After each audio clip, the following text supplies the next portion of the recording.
You ever been insulted so fast your body reacts before your mind even catches up? Because that's exactly what happened to Marcus Delaney. Just 3 seconds after opening the trunk of his Tesla and reaching for a bag of groceries, a kid no older than 19, barely out of high school, with a country club grin and a phone in hand, stepped up and snarled, "You dirty black piece of trash, hand over that food and get the hell out of here." Now pause for a second, let that land, because that's how it started. Right there, on a blazing Sunday afternoon in a neighborhood called Brookridge Hollow, a name that sounds like it should come with lemonade stands and friendly barbecues, not centuries-old racism and HOA-sanctioned hate. Marcus had only been there a few days. New house, new job, new life. What that kid, Tanner Whitmore, son of HOA Queen Judith Whitmore, didn't know was that the delivery guy he just tried to humiliate was the newly appointed police chief of Brooke County, and every word that left his mouth was caught. Not just on Marcus's discreet body cam, but on Tanner's own live stream to over 50,000 followers. Yeah, that happened. Let me back up a sec.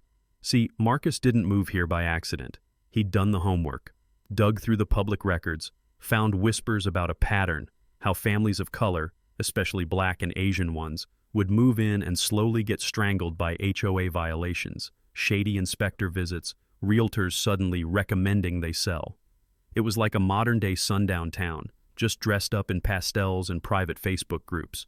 So when Marcus was offered the position of county police chief, he didn't take it as a career move. He took it as a mission. And that mission started with silence. During the 30-day probation period before his position was made public, he moved in quiet. No press, no announcement.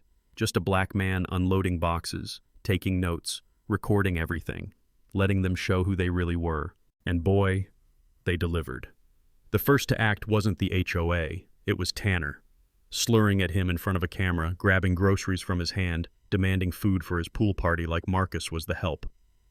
Marcus didn't raise his voice, didn't flinch. He just held up his house key and said, calm as ever, "This is my food, this is my house. I'm Marcus Delaney, your new neighbor." Tanner blinked, once, twice, like his brain couldn't quite compute. The smugness drained from his face. But before he could speak, the front door behind him swung open. And there she was. Judith Whitmore, the president of the Brookridge Hollow HOA. Tennis skirt, blonde bob, smile stretched so tight it was practically glued on. "Oh my goodness, Tanner, put that phone away right now," she called out with faux warmth. "So sorry about that, Mr. Delaney. Boys can be impulsive. I'm Judith, and we are thrilled to have you here." Her eyes scanned Marcus, his car, the brand new groceries, the military posture he still carried like a second spine. And in that glance, she knew he didn't fit their mold, and that terrified her. Now here's the thing. Judith wasn't some clueless suburban mom. She was a machine. Over the past 3 years, Marcus would find out she had driven out 3 black families through fake violations, endless fines, and manipulation of city inspections. And thanks to a neighbor named Mrs. Zhang, a Taiwanese immigrant who had endured the same harassment, he got the documents to prove it. But let's rewind even further. Because Marcus didn't become a silent warrior by accident. He was shaped in fire, literally and figuratively. Born in Birmingham, Alabama, raised by a single mom who cleaned houses for a living. He enlisted at 17, just to get out. The military wasn't kind, but it was honest. It taught him pain, order, strategy. He learned how to survive 110-degree heat in full gear, how to lead broken men in broken places, and how to stay calm when bullets flew and blood hit the ground. He saw his best friend killed by friendly fire. He saw injustice in foreign uniforms, and his own. But he also learned how to wait, how to listen, how to record without reacting. So when Judith and her son tried to weaponize their privilege, he didn't lash out. He watched, he archived, and soon, so did the FBI. Because this wasn't just about some HOA beef. Tanner, bless his foolishness, had built a fan base online for his Neighborhood Patrol series. Turns out, those videos were evidence. Clips of him casing homes, mocking immigrant families, bragging about keeping the community pure. All that hate, time-stamped. And Judith? She was funding similar HOAs in 6 other states, using shell companies to push out families of color and flip their homes for profit. This wasn't discrimination. This was a criminal enterprise. The turning point came on a Monday night. 4 kids, including Tanner, showed up at Marcus's home, spray paint in hand, streaming live as they defaced his garage with racial slurs. The video cut short when Marcus's security drone, a remnant from his tactical days, buzzed overhead and recorded every angle. The next day, Mrs. Zhang showed up again, this time with a flash drive. "This is from the shared HOA cloud," she whispered, trembling. "They didn't delete it in time." Footage of Tanner planting evidence in a neighbor's backyard. HOA meetings discussing which families to target next. Emails from Judith coordinating fake citations with real estate agents. That's when Marcus called in Detective Angela Morales, a trusted ally from his old unit, now working for the DOJ. By Thursday, an internal affairs probe was underway. Marcus's cruiser was vandalized, scratched with a key, tagged with hate, and by Friday morning, he was suspended. Yeah, suspended.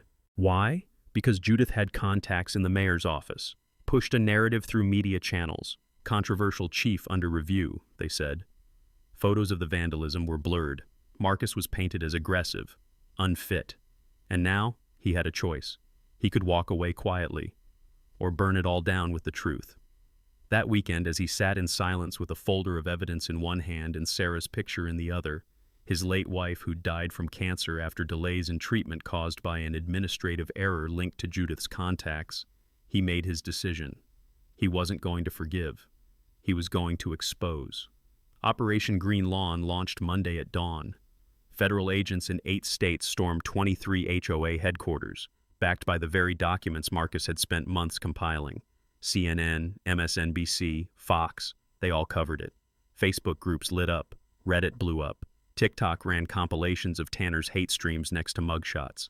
Judith was arrested mid-brunch, wearing pearls and a pink blazer, as agents wheeled out boxes of records, hard drives, and $2.3 million in illegal transfers. Tanner, charged with civil rights violations, trespassing, vandalism, and hate crimes. And yet, the aftermath wasn't all praise. Some neighbors thanked Marcus, others threatened him. Anonymous letters in his mailbox. Phone calls at midnight. One officer, Deputy Kyle Reynolds, who spoke up in support, was transferred the next week and found his tires slashed 2 days later. And Marcus? He sat for interviews, some supportive, others skeptical. He was asked why he didn't just move, why he didn't retaliate, why he recorded instead of acted. But the question that stuck? Would you do it again? He looked straight at the camera. In a heartbeat. But not everyone was satisfied. A heated town hall followed. A split community. Protesters outside City Hall, some with signs reading "Justice for Judith," others saying "Burn it all down." Attorneys debated whether HOA boards should even exist. The police union distanced itself. The new mayor refused comment. But civil rights groups? They rallied, filed class actions. Dozens of families who'd been forced to sell at a loss came forward, sharing stories long buried in shame and fear. One of them, Mrs. Williams, stood outside the Whitmore house in tears, recalling how her son had been beaten after Judith called in a noise complaint during his birthday. The case changed laws. A Supreme Court ruling declared that HOA boards could be held criminally liable for organized discrimination. New legislation passed to regulate HOA authority nationwide, and Brookridge Hollow transformed.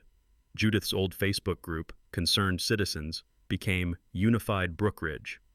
Tanner's pool parties were now community cookouts, run by volunteers from all backgrounds. Marcus stepped down quietly, moved a few blocks away. And a year later, on a warm spring evening, he sat on his porch, watching kids of all colors ride bikes and chase bubbles.